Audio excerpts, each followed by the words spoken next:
నమస్కారం నేను doctor Lalitya skin and laser centre Nalgonda ఈ వీడియోలో మనము సెబోరిక్ డర్మటైటిస్ అండ్ సోరియాసిస్ కి గల డిఫరెన్స్ ఏముంటుందో ఒకసారి తెలుసుకుందాము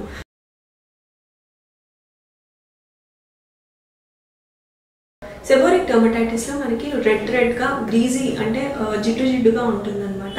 కొంచెంగా గ్రీజీ స్కేల్స్ అనేవి వస్తూ ఉంటాయి అండ్ అవి జనరల్ గా తల ముక్కు చుట్టూ మూతి చుట్టూ అనేది ఎక్కువ ఎఫెక్ట్ అవుతూ ఉంటాయి అంటే ఆయిల్ గ్లాండ్ యాక్టివిటీ ఎక్కడ ఉందో అక్కడ మనకి ఇది ఎక్కువగా కనిపిస్తూ ఉంటుంది అండ్ ఇది మాలసీజియా ఫర్ఫర్ అనే ఒక ఫంగల్ కనిపిస్తూ ఉంటుంది అన్నమాట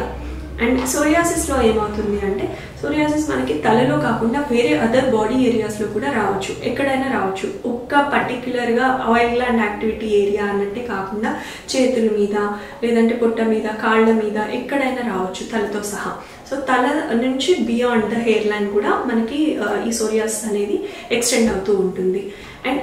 సోరియాసిస్ లో మనకి ఈ స్కేల్స్ అనేవి చాలా పొడిగా ఉంటాయి కొంచెం పెద్దగా ఉంటాయి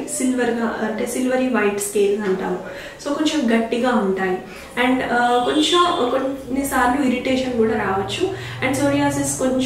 కొన్నిసార్లు ఎక్కువగా ఉంది అంటే మాత్రం మనకి అక్కడ పగుళ్ళు కూడా వచ్చే అవకాశంగా ఉంటుంది సెబోరిక్ డర్మటైటిస్ ఎగ్జాక్ట్ గా ఎందుకు వస్తుంది అనేది కాజ్ అంటే రీజన్ అనేది ఏమీ ఉండదు బట్ ఫంగస్ వల్ల మాలసీజియా ఫర్ఫర్ అనే ఫంగస్ వల్ల జనరల్ గా ఇది ఎక్కువగా వస్తుంది అండ్ ఫ్యామిలీలో ఎవరికైనా ఉంటే మనకి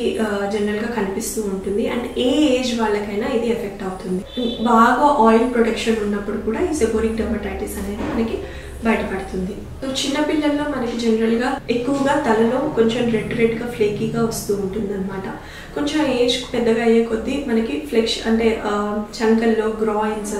మన గజ్జల్లో ఎక్కువగా కనిపించే అవకాశం కూడా రావచ్చు అది ఎక్స్టెన్సివ్ గా ఉన్నప్పుడు మామూలుగా అయితే తలలోనే ఎక్కువగా ఎఫెక్ట్ అవుతుంది సో దీనికి సెల్ఫ్ కేర్ ఎలా తీసుకోవాలి మనము జనరల్ గా క్లెన్జింగ్ అనేది జనరల్ గా చాలా ఇంపార్టెంట్ అంటే ఇప్పుడు మనం స్నానం చేస్తున్నప్పుడు డైలీ హెయిర్ వాష్ అనేది చేసుకుంటూ ఉండాలి అండ్ మాయిశ్చరైజర్ ఖచ్చితంగా పెట్టుకుంటూ ఉండాలి అండ్ ఇన్ కేస్ మీరు